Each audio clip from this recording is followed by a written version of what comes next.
बिन पुत्र श्राद्ध कौन करे। गांव के पास एक झोपड़ी में एक साधु कुछ सालों से अकेला रहता था। उसका नाम परमानंद था। आज पितृपक्ष का दिन था। वह सारी सामग्री रखकर अपने माता पिता का श्राद्ध कर रहे थे। मत्रों की धीमी गूंज में कभी उनका स्वर कांपता और कभी मजबूत हो जाता है। उनकी आंखों से आंसू टपक रहे थे। उनका अनुष्ठान पूरा हो गया और अपने आप से कहा, माँ बाबा, मैंने अपना कर्तव्य पूरा किया, पर एक बात की चिंता मुझे सता रही है। जब मैं चला जाऊंगा तब मेरा श्राद्ध कौन करेगा? मेरे तो कोई संतान ही नहीं, ना ही परिवार है। ये श्राद्ध की परंपरा तो यहीं थम जाएगी। उनका मन ये सोचकर भारी हो गया।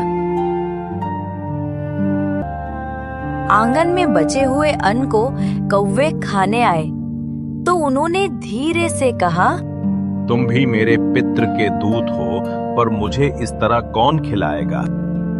तभी उनके पास छोटा अनाथ बच्चा गोपाल पहुंचा, जो अक्सर ही परमानंद के पास पानी भरने और उनका छोटा मोटा काम करने आता था।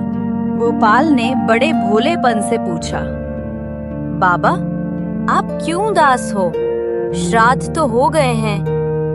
तब उन्होंने कहा, बेटा, जब मैं चला जाऊंगा तब मेरा श्राद्ध कौन करेगा? मेरे तो कोई संतान ही नहीं, ना ही परिवार है। ये श्राद्ध की परंपरा तो यहीं थम जाएगी। उनका मन ये सोचकर भारी हो गया और मन की पीड़ा आंसुओं के साथ बह निकली। तब गोपाल बोला, चुप करो बाबा, तो मैं करूंगा आपके श्राद्ध। हर साल मुझे सिखाते हो श्राद्ध कैसे करते हैं। मैं अनाथ हूँ, आप ही मेरे माता और पिता हो। आप नहीं रहोगे तो मैं ही आपकी श्राद्ध करूंगा। तब उन्हें एहसास हुआ कि पुत्र होने से ही श्राद्ध नहीं होता। सच्चा पुत्र वही है जो आपको श्रद्धा और प्रेम से याद करे। आपने मुझे जीवन जीना सिखाया। आप नहीं रहोगे तो मैं ही आपकी श्राद्ध करूंगा। बाबा, श्राद्ध के लिए पुत्र होना जरूरी नहीं। जो आपको दिल से याद करे वही आपका पुत्र है। वही आपको अंजल अर्पित कर सकता है। आप ही मेरे पिता हो। आपने मुझे जीवन जीना सिखाया। बेटा, तुमने मेरी आंखें खोल दी और सबसे बड़ी चिंता भी दूर कर दी।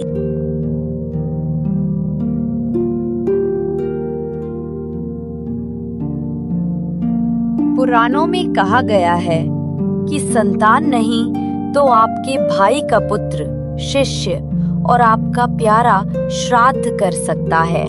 श्राद्ध के लिए रक्त का बंधन नहीं, मन की पवित्रता ही मायने रखती है।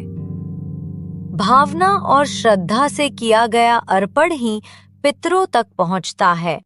कहानी कैसी लगी जरूर बताएं।